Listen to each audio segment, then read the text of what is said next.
Swiss-born psychiatrist Elisabeth Kübler Ross has become world famous for her pioneering work on death and dying. In the mid-1960s, when death was a taboo topic, Elisabeth and the Reverend Karl Neiswanger created a seminar for medical students and seminarians in which they interviewed dying patients. The death education movement has grown until today there are hundreds of courses in colleges, seminaries, and medical schools. At the University of Washington School of Medicine, courses on death and dying have been offered by Dr. Thomas R. McCormick since 1974. In addition to his role on the faculty as bioethicist, Tom is an ordained minister in the Christian Church and serves part-time as campus minister at the University of Washington. Today, Elisabeth and Tom will discuss spiritual issues and resources for the terminally ill and their families. Elisabeth, I'm grateful for your time and energy to be here today to discuss spiritual issues and resources for the dying patient and their families. As I've followed your work over the years, I've come to believe that in many ways your work with dying patients begins at about the point where traditional medicine leaves off. Often medicine is addressed to the curative aspects of disease and concerned with vital signs and electrolyte balances and medical procedures. But you have had the courage to stand with the patient and talk to them about their most important issues and concerns at the end of life. Which wasn't appreciated all the time. Which wasn't appreciated. It's getting more appreciated. I think it is. Yeah. How do you distinguish between the emotional issues and the spiritual issues for patients who are facing the end of life? They're very often overlapping.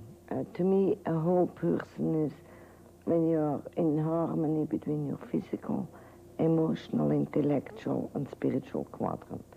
And a lot of people don't like the word spiritual, so I say intuitive quadrant, which is really the same thing. I think I really learned a lot about the spiritual quadrant when I started to work with young children. Children who have either been raised without any religious background, or nobody really talks much about it, or they have been ill from a very, very young age on, never attended a church or a synagogue or anything. And I was very moved how 5-, 6-year-old children who have been ill maybe most of their lives and who have not had formal religious teachings are far more spiritual than children who have gone like to Sunday school every Sunday. And to me, it's a big difference between being religious and being spiritual. I think every human being is born with a spiritual quadrant, whether they use a religious denomination or belong to any official form of church teachings or not. That is like a gift to us from God, that we're a part of that one God. And I noticed that children who have suffered a lot, not just terminally ill children, but children who grew up during a horrible war, like many children in Lebanon, Beirut, I've talked to them. They're very spiritual children, but they have always had to face death or bombing or the death maybe of a dad or a brother or somebody. And dying children, the longer they're ill, or perhaps the more they have suffered, it's like a compensatory gift that those children are receiving as their physical quadrant deteriorates. They develop their spiritual quadrant prematurely. You can have like an old wise soul, I call them. You can have a 5-year-old child who's an old wise man. They may talk like a rabbi. I don't mean necessarily a Jewish rabbi, but like a teacher in the body of a 5-year-old child that may look 3 years old. And that is a compensatory gift, and that is verified in my work many times. When we lose something, we always get something that is more precious. We don't acknowledge it most of the time. And if parents of terminally ill children, especially after a child dies, they always say, this was my most special child, this was my wisest child. He was such a premature, wonderful boy or girl, and parents have not lost a child. They think those parents try to make a saint out of them, but they are in a way saints, if you don't take me too literally. They're very old and wise, like this Corrie that we saw in the previous interview, he has an incredible amount of wisdom. He didn't want to talk about it. But when you hear the mother's poems and what she shares, the language that this little boy uses is incredible. It's very profound. Yes, normally you would hear that from a 90-year-old man from Kentucky or from the mountains who has had a lot of time to contemplate about life. That to me is an incredible gift that parents should be aware of. So really you're making a helpful distinction that when you talk about the spiritual quadrant, you're not talking about something that's religious per se. You're really talking about a capacity that's more universal and available to all human beings. Yeah, I believe that we are, in the most literal sense, a little piece of God, and that is our intuitive spiritual quadrant. And if you would be raised in a natural way, not normal, which we do in our society, which is terribly unhealthy, but if we were raising our children with unconditional love, and no spankings and punishment, but firm, consistent discipline, and hug them and touch them a lot and take care of their physical quadrant. In the first year of life, during the first and the 6th year, you develop your emotional quadrant. And if we could raise children again in a natural way, that means acknowledging our natural God-given emotions, which include only 2 fears, the fear of falling and the fear of sudden loud noises. They're only natural fears. All other fears children have are given to them by their environment, by the grown-ups. The fearfulness of their parents or the yeah, they culture project their own fears. Honey, don't cross the street, you're going to get killed. Don't be out in the dark, men are all bad, and all that stuff. And they develop next generation of phobic children. If we allow children to cry, and don't say, big boys don't cry, and if you don't stop crying, I give you something to cry about. Because if they're not allowed to deal with their 1,000 little deaths that you have before you are going to school, like using your security blanket. If you're allowed to cry and you don't make a big fuss about it, they go on a tricycle and drive off and they're happy again. But if you punish them or belittle them or tell them to shut up or I give you something to cry about, you repress a natural God-given gift to express grief with tears. That's how we were created. If children were allowed to cry, they would never have oceans full of repressed grief. If they're allowed to be angry and say no, Mom, without being bashed or spanked, they wouldn't grow up having a Hitler inside of them. If they were allowed to be jealous and say, I'm going to read next year, and I'm going to learn how to play the flute like my brother, and especially if they would experience unconditional love. That's the most important thing. Then at about age 6, they develop an intellectual quadrant, and school would be a challenge and an adventure, not a threat. And only those children develop a spiritual quadrant that becomes visible and tangible in adolescence. And that comes very naturally. They begin to ask questions. Where do I come from? Where do I go? What is the purpose of life? That is spirituality. And they try to find answers to those questions. So the larger questions of meaning, who am I, where am I going, what's the meaning of my life? Right.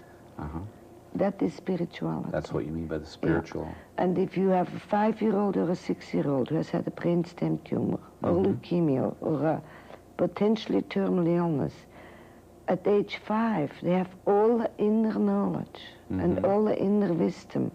If you would ask them, how long do you live? Are you going to live? They would not know, because that's a question from the intellectual quadrant to an intellectual quadrant. They don't understand the word brain tumor or cancer. But if you ask them to draw a picture, spontaneous picture, that is the language of your intuitive inner knowledge. And in a picture, maybe in the right lower quadrant, there are 7 flowers with stems and leaves and the flower head. And the last picture has only a stem. And that child already tells you that during that year will not be completed. And you can verify this in longitudinal studies. From the intuitive, the spirit. Yes. And the beauty, and I think that's my main work, is to be a catalyst and a translator. When parents say my children don't know how sick they are, and the brothers and sisters have no idea, that doesn't exist. The question is, can you hear their language and their communications? Or like Corey, who does not want to talk about it right now, that you respect that those children don't always want to talk about it. But there are times and places and people with whom they need to share it, and then they go on living again. That is, to me, the art of counseling parents of dying children. So that we're really present when that moment comes, when the child or the dying person is willing to talk about it. That is love without expectations. And that, to me, is the biggest issue when I'm asked about chemotherapy. In what way does that? For terminally ill children. There are parents who have a lot of ambivalence about chemotherapy or surgery or whatever treatment we give them, radiotherapy. And our tendency in medical school has been, I'm the expert, I tell you what is good for you. And from the intellectual point of view, that is very true. We physicians know more about the treatment potentials and the prognosis than anybody else. I acknowledge that. What we have ignored until the last 10, 12 years is that the patient knows more than any of us know. The question is, how can I elicit your inner knowledge and be humble enough to accept that you actually know more about your body than I do? I have statistical knowledge, and knowledge from collecting a lot of cases from other patients, but you may be an exception. Or you may not be in favor and may, for religious or moral or whatever reasons, reject the idea of chemotherapy. How do I, as a physician, know what is good for you, not what is good statistically for the majority of people? And how do I react when you say, no, thank you, doctor? That, I think, is a big issue. And my greatest pleasure in this work has been to modify the method of interpretation of drawings with dying children and their siblings and moms and dads and grandparents, is to ask a patient, conceive of your cancer. And they draw a person with whatever cancer means to them. And then I ask them, conceive of chemotherapy, conceive of surgery, conceive of radiotherapy, or whatever the alternatives are. And I always include non-acceptable treatments. And I say that in quotes because... Non-acceptable to them? No, non-acceptable to the science of medicine. Oh, I see. Until recently. Like visualization, healing, acupuncture, whatever. Anything that is conceivable, that would be one of the choices that this patient would have, I include in that. And all I want is the patient to number the pictures so I don't know which is which. And then I could show it to a panel of physicians who know interpretation of drawings. And in 10 minutes, you know what this patient internally, not here, knows what is going to help them. And I think if we are humble enough to just accept that human beings know a lot more than they know up here, and that we begin to use those methods, we could reduce maybe surgery by 50%, and not waste too much time on a form of therapy which the patient internally rejects. So you're really talking about something that's far deeper than the patient's values about whether they want chemotherapy or not. You're really talking about their own inner wisdom about their own body. It's their own spiritual quadrant that has all knowledge. That is the knowledge that tells me how much a 5-year-old knows about his own life expectation. And that, to me, is an incredible gift. I would like to show you an example, if you don't mind. Although this is from a grown-up, I think it is my favorite example. It was a 40-year-old man who was asked to conceive of his cancer, and he drew a man. I'm only drawing a big belly now. And the whole big belly was filled with concentric circles, bright red concentric circles. And red is always a stop signal and a warning signal, and also expresses anger and something that you really should deal with. So what he really said in a non-verbal symbolic language is, my whole body is full of these dangerous red cancer cells. And I asked him, his physician recommended chemotherapy. And from a purely statistical, scientific point of view, this man had a good chance to respond to chemotherapy.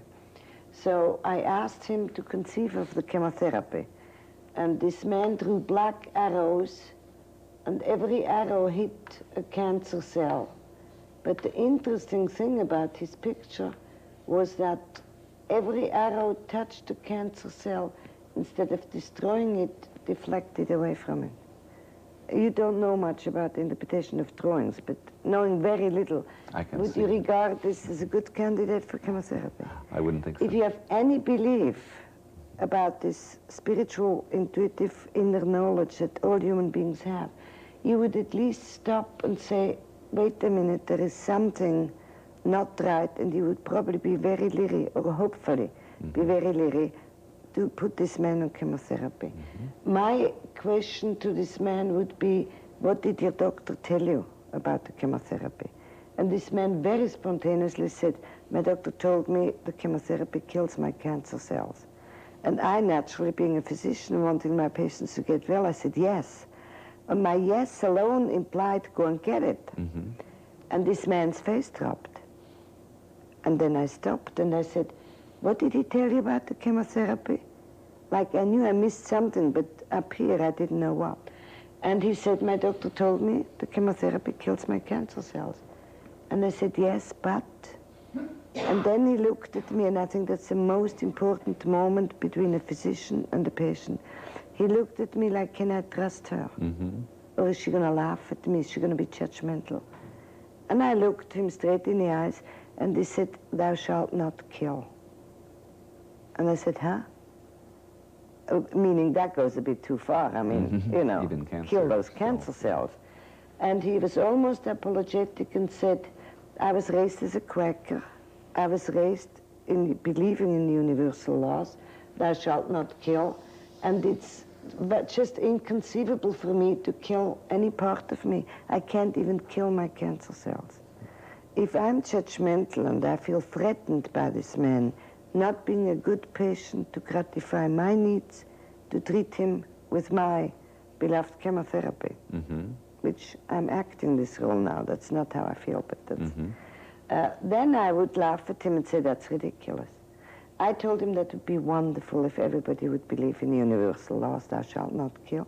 The world would be a beautiful place. But then I had to add, and I said, I have needs too, I'm a physician. And I want you to do something for me. Go home and conceive how you can get rid of your cancer cells. Do you hear the difference? You can get rid of somebody, you don't have to kill them. And he said, I'll think about it. And a week later, same man comes back.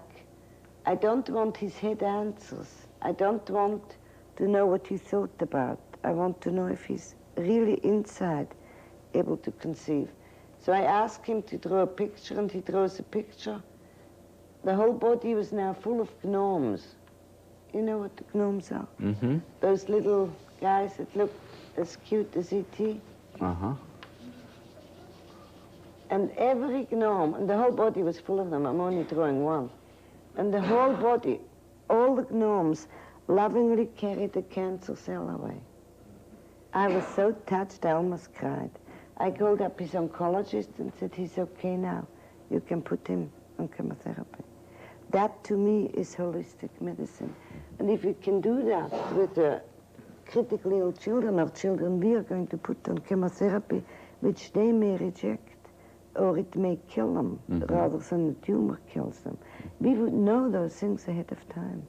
That, to me, is how we have to train physicians of the future to use additional tools which they may think is not scientific, but they can verify this with thousands of cases.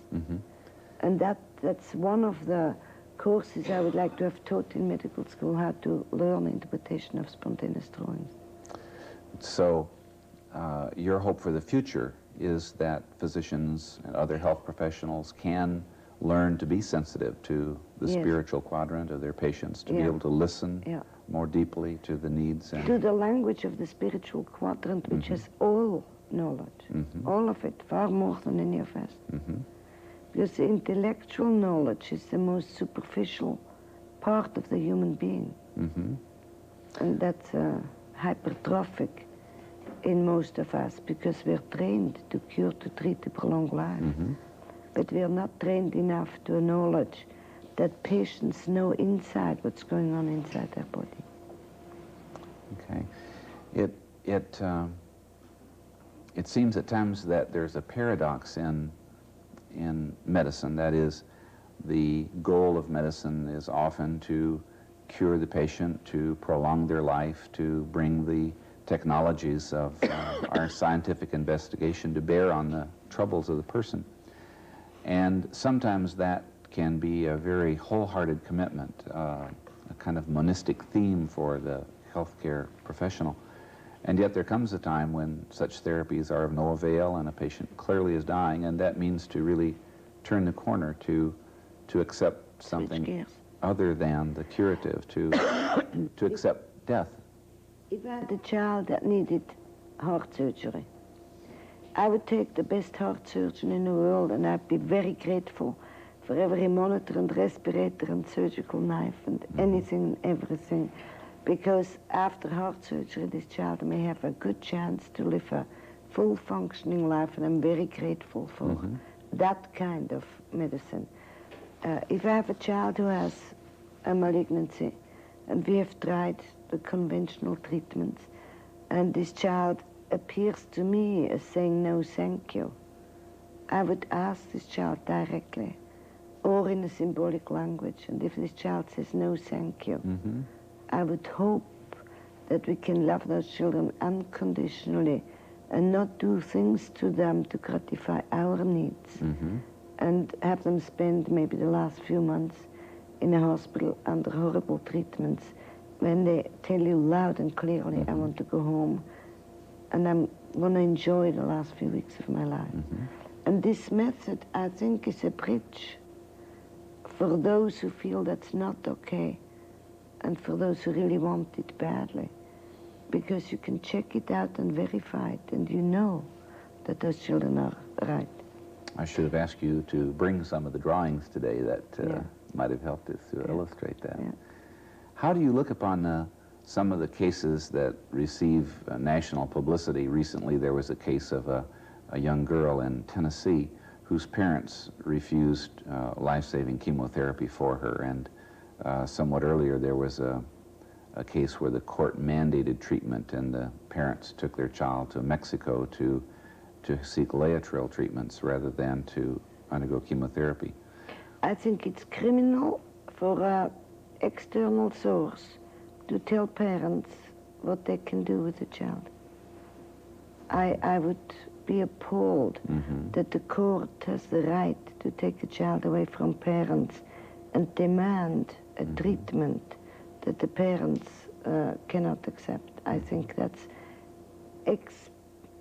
extremely intrusive and deprives you of total freedom in a country that prides itself of freedom. I think that's horrible. Sometimes this case occurs with parents who are members of the Jehovah's Witness religion, and their child needs a blood transfusion to save its life. Do you make a distinction? Free choice, to me, is the greatest gift that God gave to man. And for any human being to deprive you of free choice is the biggest criminal act that I can imagine. If children are raised in the religious families that do not allow that, that is the right of the family to say no thank you. And they also have to accept the consequences of all their choices. They cannot blame the hospital or the doctors, but you do not take a child away and force chemotherapy on a child if the parents say no thank you. That to me is incomprehensible. What about, just to push that a little bit, could that not be seen perhaps as a conflict between the freedom of choice of the parent and the freedom of choice of the youngster, who really is not powerful enough to say they want to live or they would like to have the opportunity to live? Is there sometimes a conflict then between whose rights are going I to guess my own spiritual beliefs go far beyond that, and I believe that every child picks their parents, knows what is in store in life, and what they have to contribute to mankind. And those children wouldn't have picked Jehovah's Witnesses' parents, knowing that they're coming down with these problems, if that would not fulfill their own purpose. I believe that totally. So I cannot argue on an intellectual level with you. That gives a larger context to what you're I understand saying. your arguments, but I cannot really honestly believe that. Surely. I think a child who gets leukemia at age 1 and dies at age 7 knew before he was born that he's going to go through a very difficult time, and there's a gift that he contributes to mankind. A couple who has grown closer together and has grown enormously in unconditional love and compassion and understanding, maybe becomes the founder of Compassionate Friends and affects maybe 1 million people. And this little guy only lived 7 years and was sick 6 years out of the 7 years, but his life is not meaningless because he knows how many lives he's going to affect by this short span of life. I believe that. And it strikes me that in many ways the theme that you've addressed yourself to in your work has been to help people as they experience the tragic in their life to make some sense out of it and to... I have always seen, and I'm working with a lot of tragedies, like we had 10,000 parents of murdered children. Suicide among children is enormous, the third cause of death between children between age 6 and 16. I've had 3 parents now, single parents, who have had lost 3 children by suicide. I mean, that's enormous, a horrible kind of a destiny, I almost want to say. And I've seen it if they're allowed to cry, and if they get the shoulder to lean on, if they're allowed to express their impotent rage and questioning God and whatever comes, whether it sounds ladylike or not, if they're allowed to share their pain, their anguish, their rage, their grief, and have a support system, even if it's only 2 people, they come out of it. It's like when you put the rock in a tumbler. Your choice, and it is your choice whether you come out crashed or polished. I see the ones who come out polished, who are incredible contributors to helping other families who have suicide, other families who lose a child suddenly. The organization Parents of Murdered Children came out of the anguish and agony of parents who had a child murdered. And I think if you look at anything in history that was horrible, also look at the whole tragedy in context and see all the things that came out of that. I mean, I had to see the concentration camp of Majdanek and the butterflies that those children scratched into the wooden barrack walls to open my eyes what I have to do with my life. I'm not saying that the Majdanek was created for me to get into this work. I hope you hear that. Yes. But you can stand in front of a concentration camp where 960,000 children have been murdered, and you can become bitter and hate the Nazis and spread seeds of hate. Or you can say, I want to do my little contribution to change life for the next generation, that we don't have another Buchenwald or Auschwitz or whatever. And parents who have gone through nightmares, through having a child die, whether it's a malignancy or whether it's a suicide or a murder, if they're allowed to express their negativity, their anguish, they grow enormously, and they use then their growth, their wisdom, their love, their compassion, their understanding to touch other lives. You have spoken before about death as the final stage of growth.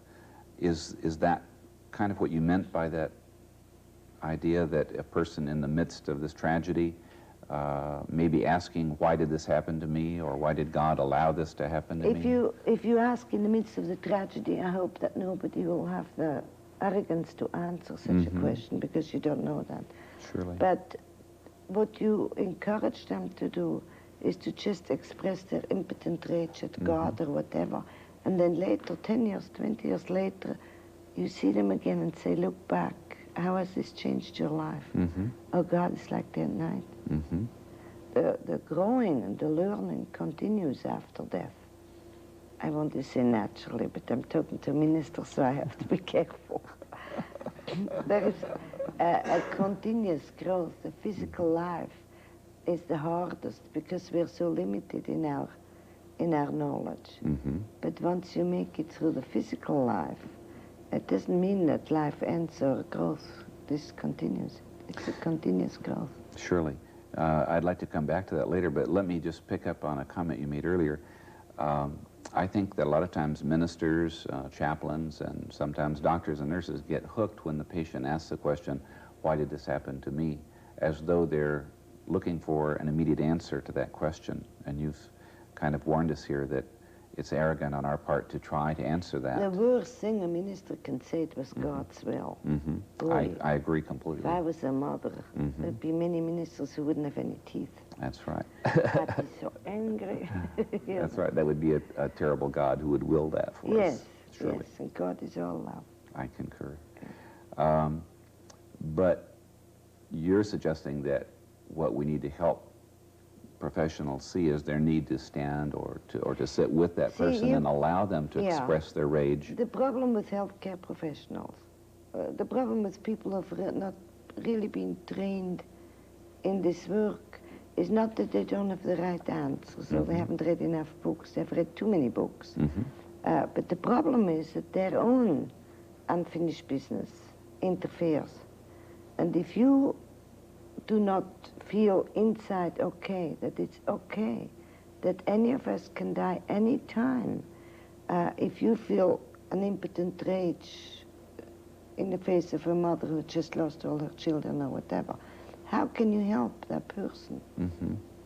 Then either your rage blocks you, or you're saying things that that are not helpful to the parents. The biggest, most important thing is that the health caregivers is always in touch with their own unshed tears, unexpressed rage, fear of impotence or whatever you have. And if you clean your own garden of your own weeds, then the parent sees the flowers in your garden and not your own weeds.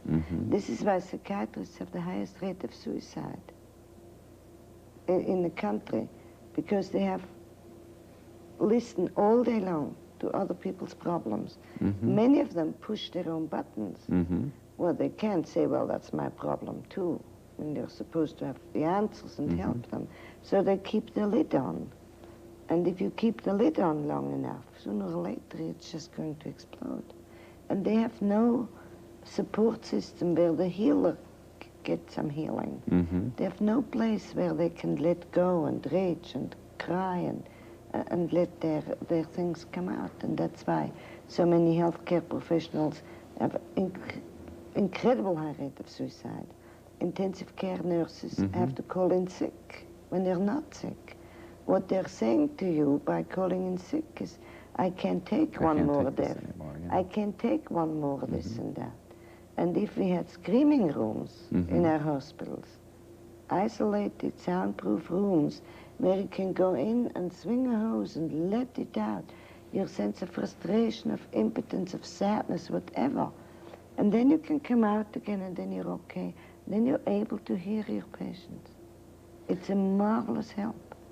But that takes, again, humility that's too primitive and that's ridiculous. I was going to say, even if we had the screaming rooms, a lot of people are so culturally conditioned to kind of bottle up their feelings that they may not really Oh, they be may able be to use them. forceps deliveries, but they come anyway. I just had 2 workshops in England, and I thought, God, I'll never survive them.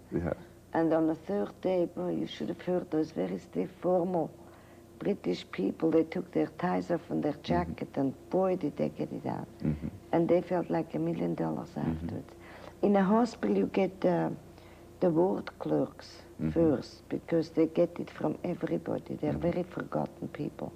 And the nurses aid and the nurses. Then the hospital chaplains join, then the externs, then the interns. And if you're lucky, you get 1 or 2 residents. But they are coming and sharing. And when a nurse sees a physician do it, you have no idea how the respect goes up. And the mutual humanness that they share, it's very beautiful. It would really enhance teamwork instead of judging and criticizing each other. Well, he never tells his patients that they have cancer and we are stuck, and all that latent hostility that you see in many hospitals would disappear if they would share their own humanness and their own grief and their own pain. So one of the things that people who work with the dying often complain about is that sense of burnout. I like that You like word. that term? That doesn't exist. Burnout means too many people pushed my buttons, and I either didn't acknowledge that it's my own unfinished business, or I didn't give myself permission to get rid of my unfinished business. I'm too busy. And if you go home and let it out, you cannot be burnt out. So I it work really 17 hours a day, 7 days a week. I get tired, I see lots of tragedies. But when you have not too much unfinished business, I mean, all of us have some, but if you don't have too much, you cannot get drained, and you cannot get depressed, and you will discover some marvelous universal laws, like that you're always given what you need, and that includes energy, if you use it, you know, to help somebody. How do you get in touch with your own unfinished business? What have you learned? I gave an AIDS workshop yesterday or 2 days ago, and I came in with all my enthusiasm. We're finally going to do something for this really rejected group of people. This is for AIDS patients? AIDS patients. Oh, okay.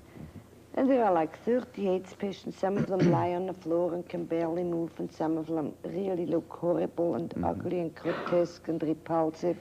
And some of them look like gorgeous, strong, healthy, manly men. And the whole group of these people together. And I'm walking in full of enthusiasm. I'm really going to push their buttons and get it out so they have their energy left to fight this disease. And instead of that, everybody's quiet and said, before you can say anything, we want to know your attitude about homosexuals. I see. Boom. And I couldn't give them a diplomatic answer. And I couldn't give them a polite answer. And I couldn't even give them an answer they like to hear. And the turmoil, you know, that now you always push other people's buttons. Now they pushed mine, and so I had to be very, very honest and accept the consequences of my honest sharing with them. And after the workshop, I had to go and work on that. Where does this very judgmental, opinionated opinion come from? And that's an example. Anytime I react to anybody more than 15 seconds, I know they push my own buttons and I have to work on it. And I spent 4 nights out of 5 in motel rooms, and they're not good screaming rooms, you understand? So like now I'm not home for 2 weeks. That means I have to put it in a drawer. And then when I come home, I'll work it out before I go on the road again. Otherwise I would never make my schedule.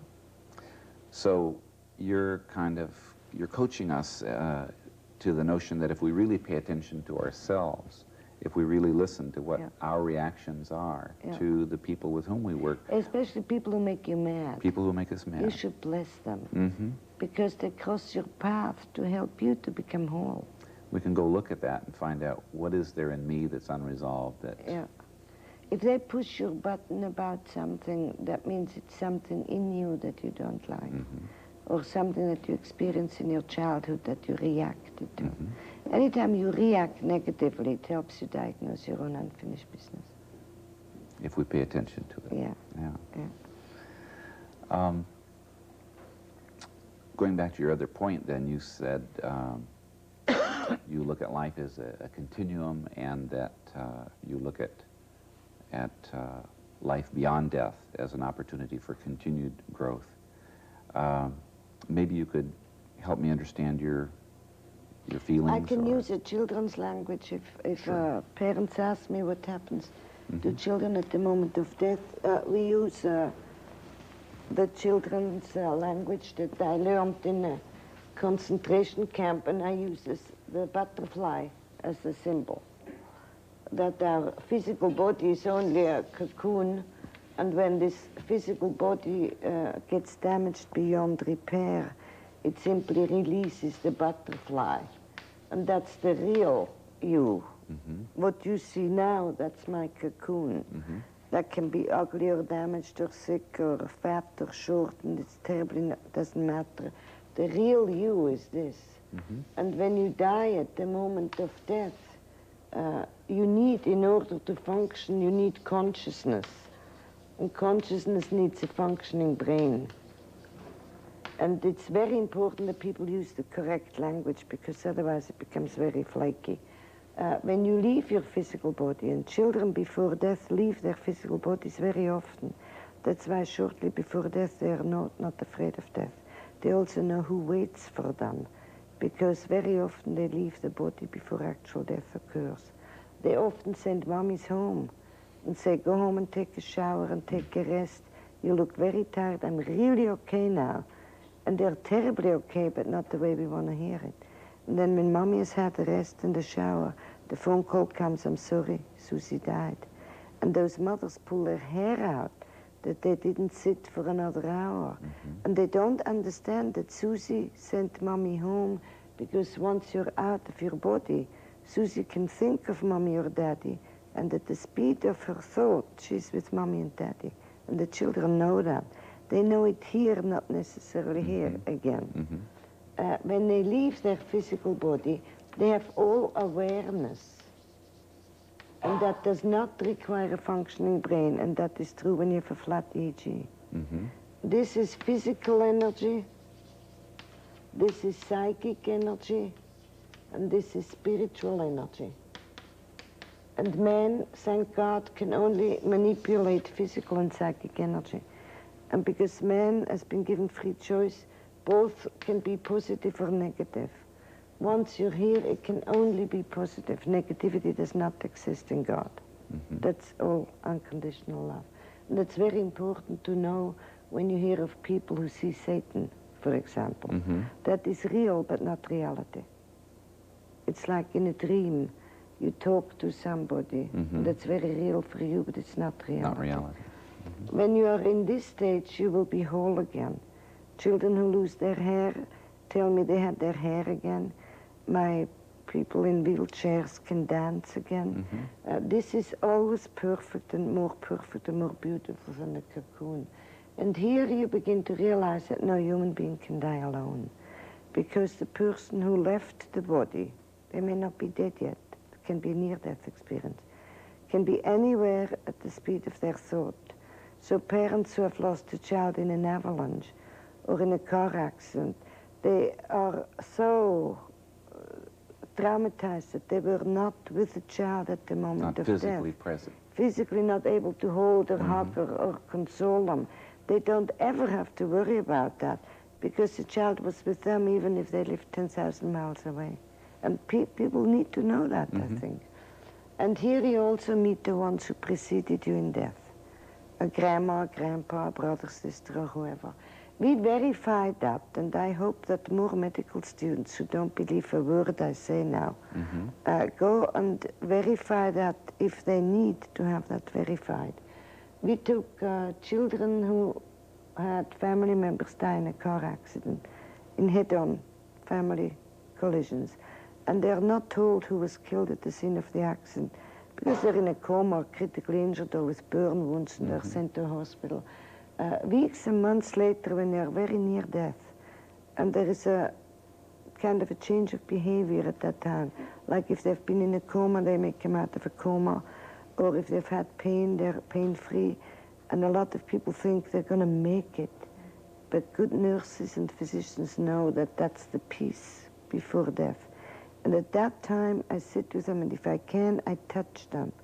And I say, can you share with me what you experienced? And you'll hear it 1,000 times. They say, everything is okay now. Mommy and Peter are already waiting for me. In 13 years, I've never had a child who mentioned a family member who did not precede them in death by at least 10 minutes. Is that right? And statistically, that is impossible if that is not reality. Once you have had the reunion with the ones you love the most. They're very often religious figures, Jesus or Mary if it's a Catholic child. You always see the ones you love the most first. Once you've met whoever you need to meet to know that life continues and that death does not exist, that takes your last fear of death away.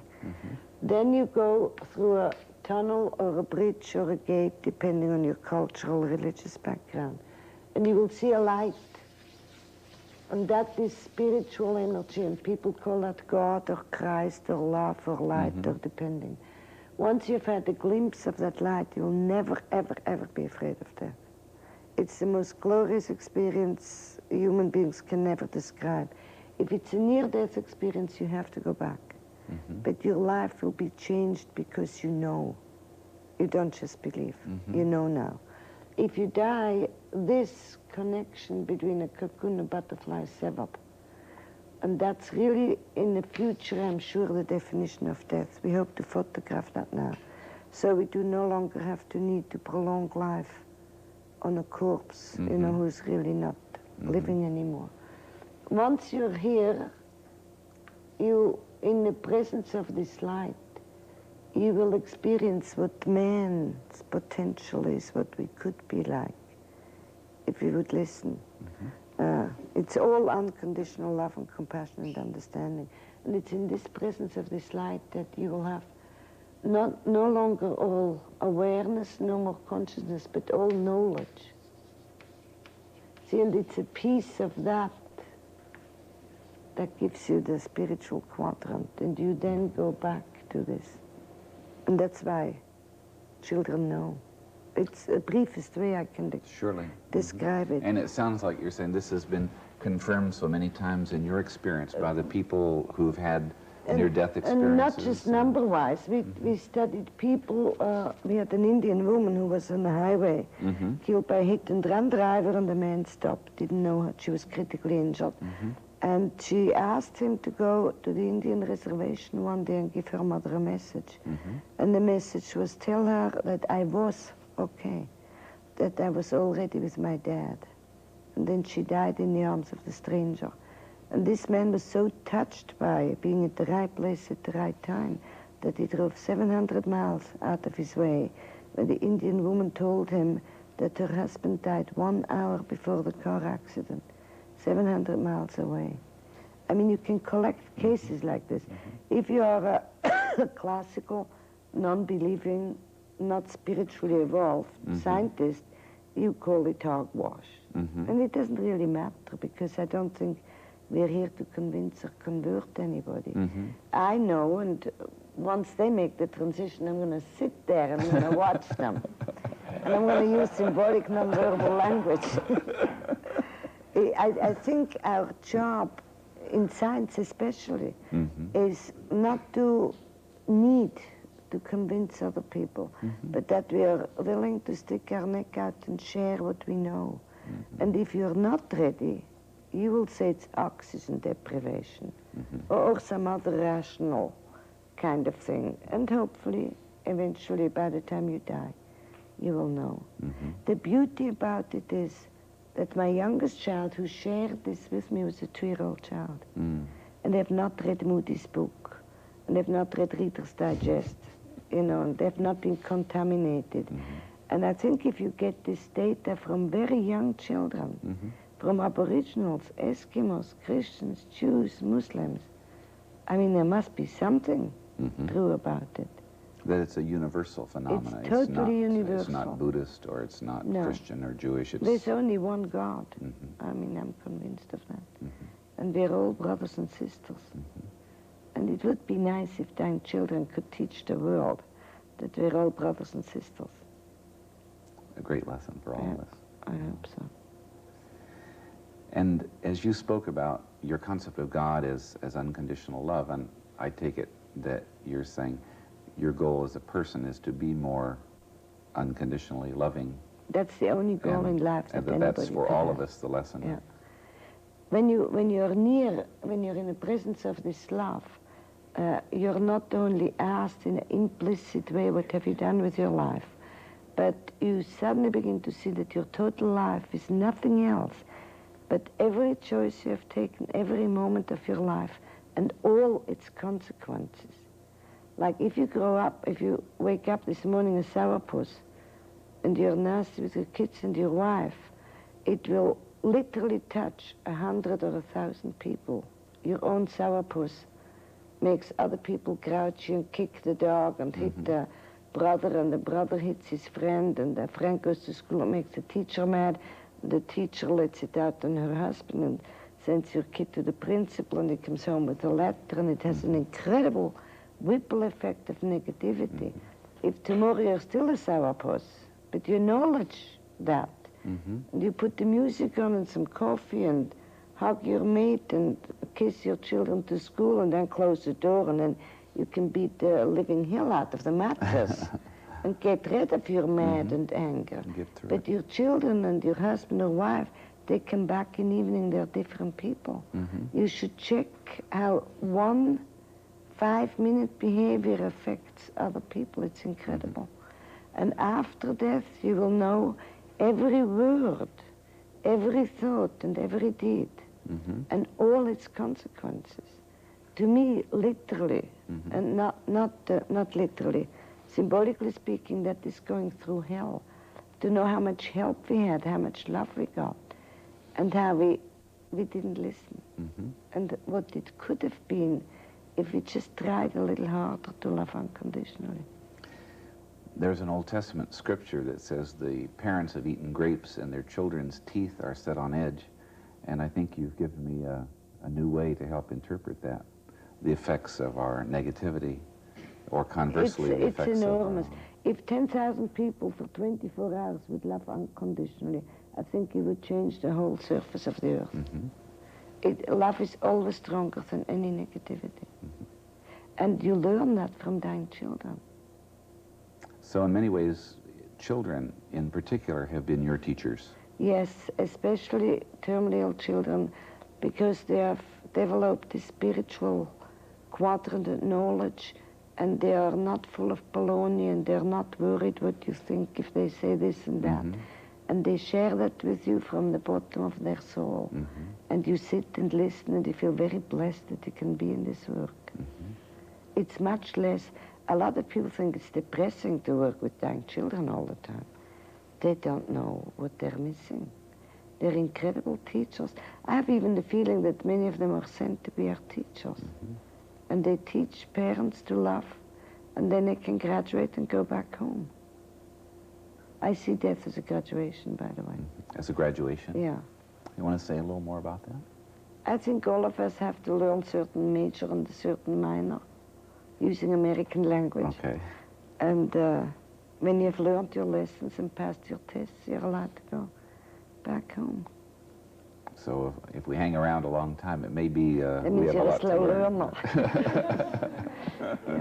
learner. No, we need old people badly, because I think the old people in our society are the only people left who can give our children unconditional love. And an old grandma with a wrinkled face and a grandpa can be the biggest gift on earth to a little child, and vice versa. My big dream is to have nursing homes where all the toddlers of working parents stay with the old people during the day, and they will be touched and hugged and loved again. And the children can be spoiled and experience unconditional love. There's something in it for both of them. Yeah, spoiling does not mean to buy them toys. Spoiling means to sit and listen to them and be with them and hold them and hug them, even if they have a green and yellow runny nose. It's that kind of love. Surely, to be truly present to them. Do you mind if I ask you to read this poem that the mother of the little boy we saw a few minutes ago wrote, and that's the reflection of the thoughts of this little boy? And I think it's... Do you want me to read this? Yeah, if you don't mind. Sure. It reflects through the mother's words the wisdom of a little boy who has had leukemia for several years. She's called this the freedom of flight. Don't weep for me when I've gone away. Death is not like the end of the play. It's like the freedom of the butterfly's first flight. I won't really be gone, only from sight. All the love that I brought here with me from birth will always be with you while you are on earth. I will be back in God's loving embrace, so please wipe those tears of sadness off your face. Be happy I'm free from pain and despair, free like the birds that soar through the air. I will always be with you in everything you see, wherever you look, will remind you of me. A flower in bloom, a new bud on a tree, and even a dandelion growing in the lawn. But please don't think of me as gone. A kid's game of soccer, a familiar song you will hear, comic books, cartoons, and Danger, my favorite bear. Don't think of death as the end of me. It's just the beginning of my flight to be free. Don't mourn my passing, because I will be as one with God, all knowingness and light. I will dance on the stars that shine in the night, or glide like a leaf caught in a gentle breeze, or soar on the wind with a bird's grace and ease. Maybe hitch a ride on the tail of a kite, all with the magic and freedom of a butterfly's first flight. That's beautiful. It's beautiful. That's what I hear day after day. From your children, Yeah. your teachers. Yeah. Elisabeth,